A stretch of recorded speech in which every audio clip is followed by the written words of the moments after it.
فيصل الفايز. بقول لك طخوا علي، طخوا على الحكومة.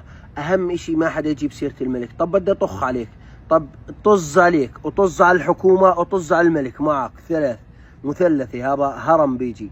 قال طخوا علي وطخوا على الحكومة، بس بكفي إنجازات جلالة سيدنا. بدي أذكر لك إنجازات جلالة سيدكو، لأنه في ناس بتتابعنا من دول أخرى ما بيعرفوش شو إنجازات جلالة سيدكو. من إنجازات جلالة سيدكو، عد على إيدك، خلنا نقول لك: باع الفوسفات، باع البوتاس، باع الكهرباء، باع الحديد، باع النحاس، باع الألمنيو والغسالات، خردة قديمة للبيع.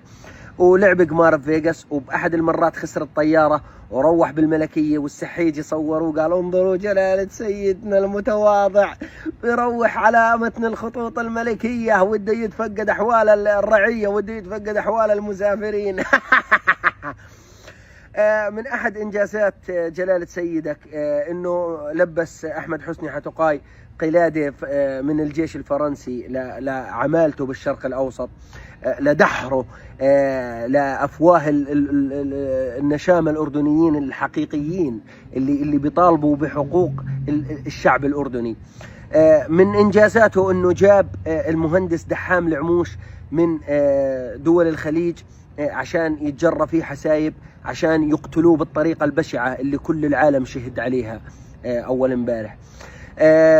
من أحد إنجازاته أيضا كمان إنه خرج بنته سلمى الحسين على عمر 17 طيارة حربية F-16، وإحنا ممنوع نحصل رخصة قيادة عمومي عشان إذا بدك يعني تشتغل على تاكسي ولا إشي تشمه وما تذوقه. يعني هاي من أحد الإنجازات العظيمة برضو.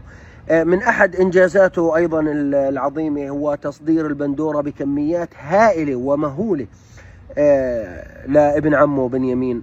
ومن أحد الإنجازات أيضا اللي بيعملها حاليا هو دفاعه الشديد والمطلق عن أولاد عمه اللزم، لأنه بتعرفوا ما هو آل هاشم هم قريش، وقريش يعني بردوا يهود، واليهود هم من شو اسمه بني قينقاع وبني قريظة وبني سعود وبني هذول، هم كلهم أولاد عم. شو مالكم يعني انتوا ليش زعلانين من الموضوع؟ هو لما بده يدافع هو مش مدافع عن حدا غريب، هو مدافع عن ابن عمه الخي البي.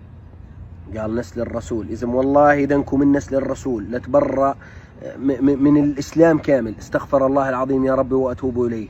والسلام عليكم ورحمة الله وبركاته.